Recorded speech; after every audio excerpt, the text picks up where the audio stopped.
ready? Guys. All right, so today we are finally doing our official interior reveal. We got the truck back. Al has pretty much completed our whole interior. Brought it home and showed Brandon, and we wanted to let you all see what's going on.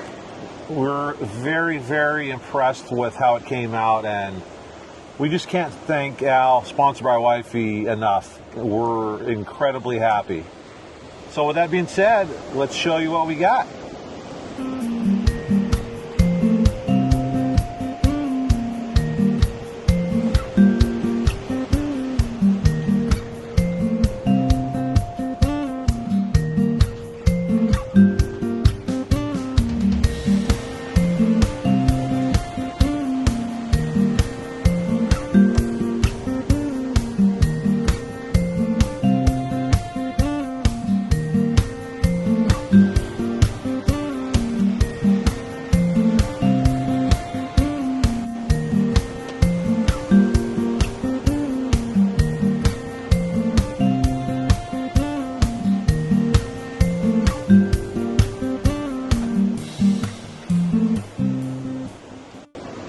So the interior, like I had said before, we decided to go with a marine grade flooring. It's a boat plastic that is used on boats for repairs and flooring and so on.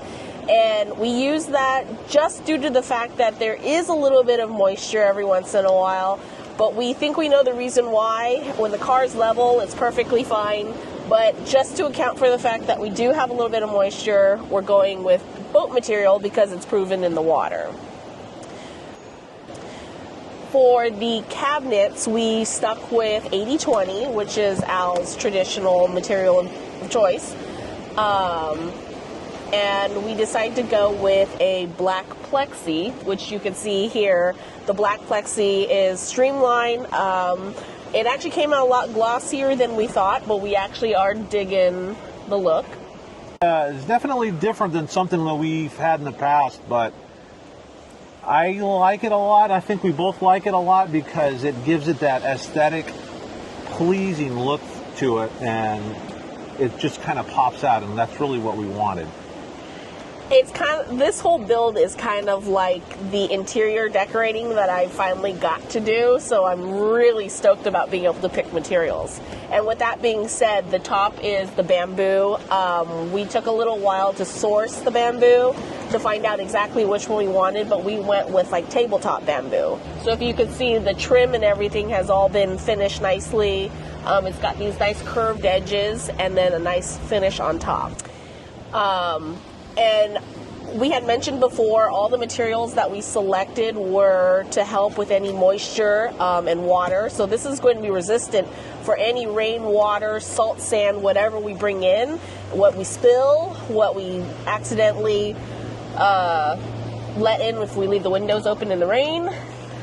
So overall, the build itself, as far as materials go, we did ask Al to take it up a notch, right? We asked him to use materials that he doesn't normally build, which kind of gives him the chance to really be creative and explore things that kind of, I would say, take interiors to the next notch. We kind of decided, because this truck is going to show, that we wanted the truck to be show worthy. To have a little bit of a twist to it. That way, when you look at it, it's a little more impressive. Because we were at shows, you know, obviously we want to give it a flair. So that's kind of where this one comes from. Also, the most important thing is actually designing it to our liking. And it's not just a standalone system that is very universal. We wanted to make sure we had something we truly could go out and live in if we wanted to. So what was really important is to have enough space for both of us and our gear. So if you look at it, our old interior had a smaller entryway. This one we pulled back both driver and passenger side just to have more space. And then we removed the bulkhead altogether, which was where we were storing our chairs and any longer things like our stove and so on. It just became a little tricky to kind of load the bigger things in first. Hence we were like, okay, let's go ahead and pull the bulkhead. But the bulkhead now has our favorite part. Absolutely. And wait till you see what we got planned for you guys in this video. So going to the bulkhead, we now have removed the cabinet as well as the little, I would say the little block that we had. We decided to put the battery management system and house a house battery there. One of the other big things is we also, to go along with the house battery system, is we have a complete RedArc system, which includes a Manager 30 and also a 2,000 watt inverter as well, which was really important for our expanding culinary needs, if you will say. I would think culinary and our electronic needs. Starlink was definitely being used out of this vehicle as well. Absolutely.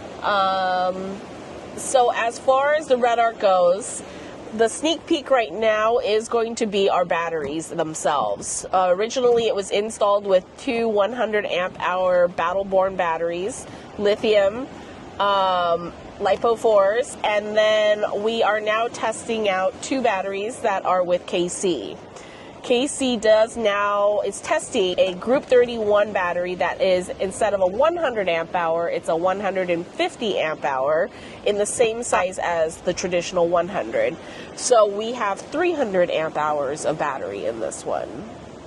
More than enough power for anything we could possibly need. So let's talk a little bit about Starlink. So we currently have a Starlink mini system which utilizes a 12 volt system. The older Starlink systems, you had to convert it over from 120 volts, which was kind of a pain in the neck, but it was definitely doable. The only thing about that is it uses quite a bit more power. The new Starlink Mini, on the average, it uses about between 30 and 50 watts, which translates to around 2.5 to 3 amps an hour. So if you have a 300 amp hour system, that usually translates to running the Starlink and all your stuff all weekend long and not having to worry about recharging using solar or alternator. So the Starlink, if we were to run it with no solar, no alternator, we can get 3 days worth of Starlink with no charge. Correct.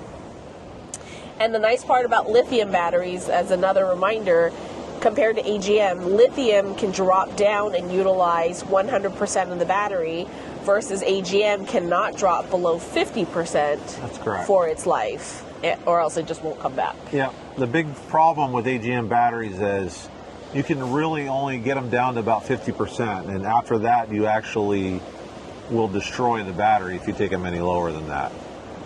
The other great thing about lithium batteries is they usually have between 5 to 10,000 cycles, which really translates into almost 10 years of life out of the batteries.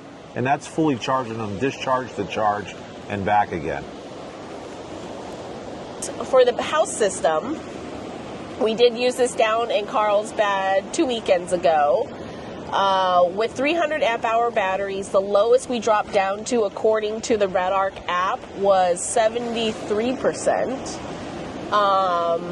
We ran Starlink all day. We were running the fridge. We were also running various electronic devices. Charging phones. Topped off the bike batteries. Topped off the Super 73 bike batteries, and also recharged our Gold Zero 500. Yeah. And then we had the Devos lights, but I don't think we were charging those, No. right? Okay. And then just for reference, we did not run the Nespresso on that trip, only because a friend of ours took care of coffee.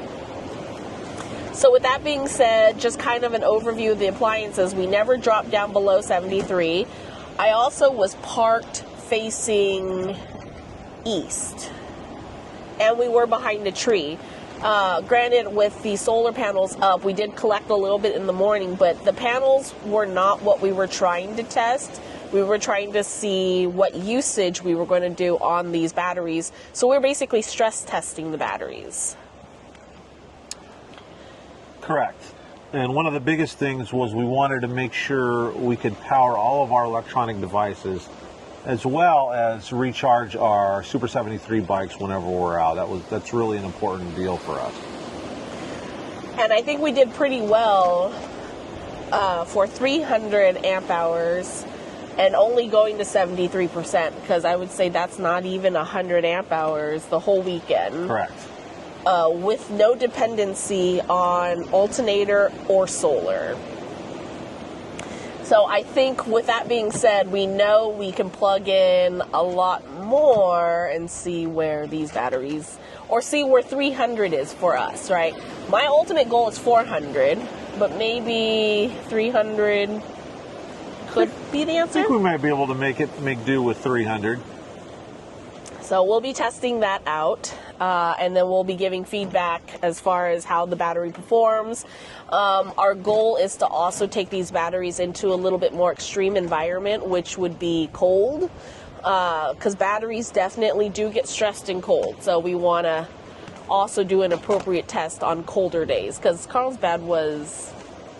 It was like 50, 60 degrees. 50, 60, yeah. Not too bad. Yeah, it was not bad at all. One of the big takeaways for lithium iron phosphate batteries, or LifePro 4 batteries that we have, is you really need to pay attention to the temperatures that they sit in, because they do operate in a certain temperature. So that's one of the things that we also want to test out, is to see, one area to the other, to see how far, we want to go with power as far as temperature-wise goes. So I think with that being said, on our next trip, I think we're going to take a temperature gauge of the inside of the camper versus the outside of the camper. Correct.